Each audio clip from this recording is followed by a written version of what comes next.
Yes. Welcome to another video on I'm Biased Sports. We are live here. Make sure to like, share, and subscribe. All that good stuff. It really helps me out and it helps out the channel and it helps the channel grow. So we need as much of that as possible. And of course, this is live, but this will also be a video. So people in the video comment below, people in the chat comment in the chat. I'll be responding to both. Make sure, people that are watching this later on, like, share, subscribe as well, of course, and then you can be in the lives next time. Turn the bell on so you get notified when I go live. Listen, Arsenal versus Brentford, 1-0 to the Arsenal. It weren't Arsenal versus Brentford, sorry, it was Brentford versus Arsenal because we were away, but 1-0 to the Arsenal. A strange game, a frustrating game. I'll be very honest with you. I was pissed off like 90 minutes of the game. I was sitting there cussing when Eddie Nketiah went through. And he didn't pass. I was cussing him down. And then like that, a flick of a switch, I'm here screaming, shouting, smiling. But listen, that don't make it all positive, but it don't make it all negative. Let's get into this now. So the game starts and the starting 11, to be honest, the starting 11 for me, I was happy with. I was on a stream on the Football Corner. Make sure you check it out. I was on a stream and we were talking about the Brentford game, and I actually said that exact starting 11. Oh, actually, no, I didn't. I said Tomiyasu and Ben White, but Zinchenko had an amazing game. I thought he was one of our better players. I think he was one of the candidates for man of the match. So I was happy with the lineup. I expected a bit more attacking from the lineup, but before any of that, I want to give it to Brentford. Like, I find that a lot of the time, we sort of forget to like give credit to the smaller teams and stuff like that. When teams like Arsenal, Man City, Liverpool go up against teams and we don't win the game convincingly, it seems to always be Arsenal didn't do this, Liverpool didn't do this, Man United didn't do this, City didn't do that. But sometimes you've got to give a bit of credit to the teams like Brentford and that for not allowing teams to do that. And I thought today Brentford, I'll get onto Arsenal's problems in a second, but I thought Brentford was superb for 90 minutes of that game. Defensively, they were all resilient, they were well managed, they were all doing their job, and they made it very hard for Arsenal. And there's a reason that's only the second game this season that they've lost at their ground in the Premier League. So for me, that's all positives. That's all that side of it is positives. But now onto a few negatives. First of all, I thought Arsenal just weren't fluid enough. We weren't direct enough or dangerous enough. Like, I don't get it. We normally start games fast. Last season, we used to start games so fast. This season, we don't seem to be doing that. And I find sometimes we're running out of options. But listen, the game starts. We're in the game. Aaron Ramsdale, a few mistakes at the start. I want to get onto Aaron Ramsdale, actually. I want to talk a little bit about Ramsdale. A lot of hate on Ramsdale for this game. A lot of people saying that about his mistakes and stuff. Listen, at the end of the day, I've got nothing against Ramsdale. I love Ramsdale. And I don't think Ramsdale was that bad. Like, I thought apart from them few mistakes at the start, I thought the rest of his kicking was good. I thought he done his job. I think credit to Ramsdale. The fans were on him. The pressure was on him. The world was on him. He made a few mistakes at the start. Certain people could crumble through that and crumble out of the game. He didn't do that. He stuck to it. He stuck to his job, and he got out of it, and he ended up finishing the game quite confident. So I was happy to see that. Now, defensively, I thought we were quality again. All right, cool. They had a few chances clear off the line from Rice at the beginning of the game, which saved Ramsdale from that one mistake he made. And that's what you need your players for. And that's them captain qualities coming out of Declan Rice, being there to save his players, being there to save his teammates in these times and help you get out of the rut you're in or get through the game, you know. So shout out to Rice. And then Zinchenko near the end of the game, not near the end of the game, but like 3/4 into the game. Beautiful clearance off the line. I thought Zinchenko was perfect today almost. I was about to say perfect. I didn't mean to say perfect. I was meant to say professional today. I thought he'd done everything decent standard. I thought Zinchenko was quality. So like, a lot of people hate on Zinchenko, but when he has a good game, he has a good game. And with him going forward, the passing and stuff, he's one of the best on the team when he's having a good day, you know. So shout out Zinchenko. Attackingly, I thought, listen, Saka wasn't really in the game much. I don't think Martinelli was. Martinelli was trying a lot more. He weren't coming off. Jesus just weren't at it. Listen, a couple players on the team have Havertz. We'll get onto him later. Odegaard, Jesus. These guys have just come back from injury, so we got to give them the benefit of the doubt. Obviously, they played. Jesus played for Brazil, but like, listen, we can't expect sometimes people to come back from injury and just be firing on all cylinders. So it's good to see him back in the team, and that Odegaard got most of the game and Jesus got a good chunk of the game. So that side of it, I was happy.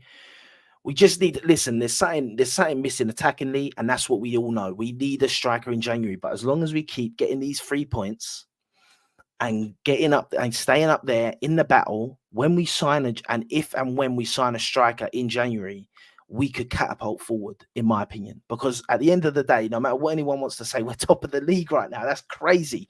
That's crazy, seeing as it's the team that everyone's laughing at. It's the team that everyone's saying ain't good enough. We do this wrong, we do that wrong, but we're top of the Premier League. So if we do all this wrong and we're still at the top, then it tells you that everyone else is doing stuff wrong as well that ain't being highlighted.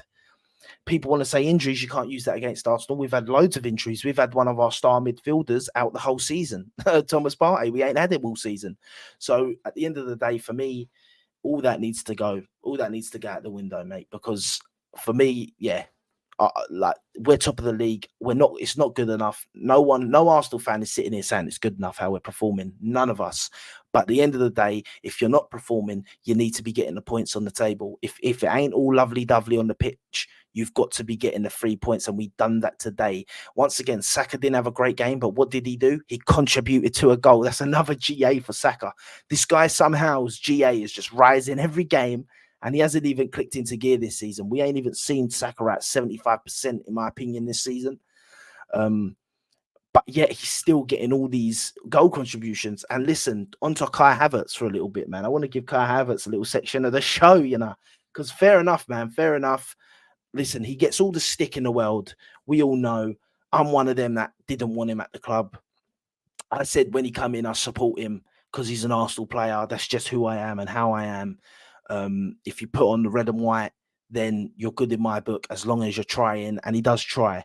So yes, his confidence ain't been there this season, but I think you've seen it growing. And I don't only want to talk about the goal because I feel like that's going to be everyone's thinking, he scored a goal. Yeah. No, it's when he come on. He was quality when he come on, winning the ball in the air, taking a bit of control of the game. I thought Havertz was quality when he come on. And then he got that goal, that all-important goal. And at the end of the day, no matter what anyone wants to say, if you win the league at the end of the season by a point or two, then you look back at a game like this and you say to yourself, well, them 3 points won us the league. That late goal won us the league. So listen, I was on a podcast the other day, and one of the boys on there, make sure you check it out. One of the boys on there said that Kai Havertz he sees Kai Havertz as a moments player, and listen, maybe he is, because that was a moment, and he stepped up for that moment, and at the end of the day, for me, he won us. He did win us the game, so you've got to give him that credit. And I'm hoping that this can boost him on now to start performing better and be more confident. Play him, start him against Lons in the Champions League. See if you can get him going. For me, the first goal he ever scored for the club in competition, like wise, not pre-season, was against who was it against where they gave him the penalty? I can't think right now, but he got a penalty and it was given to him. That's not the same. That ain't going to give you the same confidence as winning a game in the last minute, scoring a goal for yourself, getting yourself in that position, which is something that I see us doing. And I see that I feel like we want that as a tactic, but we haven't got the players right now to do so. And that's hitting it back post. We haven't got the player. We need a number 9. This season has been so evident that this team needs a number 9, and Ivan Toney, funny enough, for playing his team, he couldn't play, obviously. And Ivan Toney, someone like that will be, we have one of them, and we probably win this game more comfortably. We obviously scored a goal. It was disallowed. The offside, for me, I don't really like arguing with the offsides, but once again, I'm saying that angle for me was not conclusive. And listen, fair enough, you give that offside, yeah. But once again, when we played Everton and there was that offside with Anthony Gordon, did I say Everton? I keep saying that, Newcastle, and there was that offside with Anthony Gordon. What happened? They couldn't see it. It weren't conclusive. The angle weren't conclusive. They didn't even draw the lines. We didn't see no lines. And they said it's inconclusive, so we can't give a definite answer. Now, I feel like that goal that we scored was the same. I don't know about anyone else, but like if you guys think different or you agree, put it in the chat. Like at the end of the day, for me, it looked like you couldn't. I'm not saying it was onside, but I'm not saying that you can guarantee it was offside from that angle. Why can you not get side angles? I don't get it. This VAR stuff. Next season, VAR, please just bring in the World Cup technology. We all loved it. We all loved it. Everyone that was watching in the World Cup was saying, that I spoke to anyway, was saying that offside technology is wicked. You see the virtual players, it shows down the line, it shows exactly what part's offside. You don't argue with it. They don't want to bring that in for some reason, and I don't know why. I hope next season they bring that in, because it will stop all these like questions, you know. But forget about that. We should have won the game without that decision. We should have scored more goals. We should have created more opportunities. But listen, at the end of the day, we got the 3 points, and it puts us at the top of the Premier League, which is crazy, as I said. Man City obviously drew with Liverpool today, the perfect result for Arsenal. That's what we wanted. Chelsea lost to Newcastle 4-1. Don't obviously affect us in the sense of Newcastle winning. If anything, it's negative because Newcastle can gain momentum. And it just shows when, like, Newcastle are going to beat a lot of teams at home, but Chelsea fans need to stop fucking getting a hard on over over training footage, seeing all this Mudryk training footage and people going, "Oh, Mudryk going to wrap one top bins with his left," and all that. Like, listen, mate, training footage is training footage for a reason, mate. He's got fucking dummies in front of him, not no one pressing him. There's no pressure. There's not 40,000 people screaming in the stadium. So these Chelsea fans that get hard on over training footage need to relax, because then they make themselves look silly online. Listen, Arsenal fans do it as well, but listen, I'm not one of them, so I can say something. But they all put online like this and that. And then at the end of the day, what can I say? They lost 4-1 to Newcastle. So listen, this was a positive weekend for us, man. Obviously, Tottenham play, I think, tomorrow. Hopefully they lose to Aston. But then again, it's Aston Villa, so I don't even want them to lose. I want that to be a draw, because Aston Villa are probably more threatening than Spurs right now. But yeah, enough of the other teams. But Arsenal, listen, Mikel Arteta, I think he got the starting 11 right, in my opinion. I thought the substitutes made the difference. So listen, positive from him. Yes, we need to be playing better football. Yes, it didn't click. I don't know if that's down to him fully. I think the players as well. But listen, next game, we go into the next game, and I'm sure it's Wolves, which is a very winnable game. Definitely, seeing as it's at the Emirates, a very winnable game. And then after that, we go into Luton, and then we got Aston Villa.